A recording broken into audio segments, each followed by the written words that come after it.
Как сте, бе? Къде ходите, бе?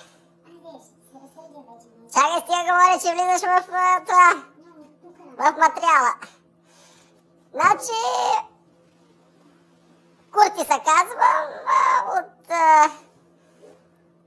Сиктемелево, едно хасковско село. От дете мечтая да стана фотомодел. Още баба ми като така, като ма кърмеше, казваше: ти си роден за фотомодел, дъжичка. И прехвърляше то едната гърда, то другата гърда и ми даваше да се подхраня, да порасна, стана обалец. Значи пораснах, станах ливент.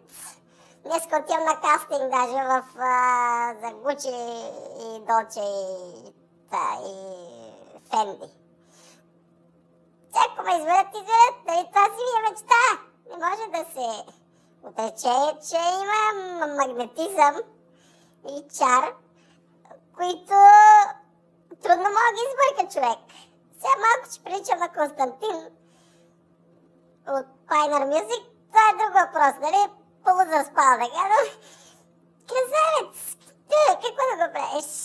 Айде успешно на всички!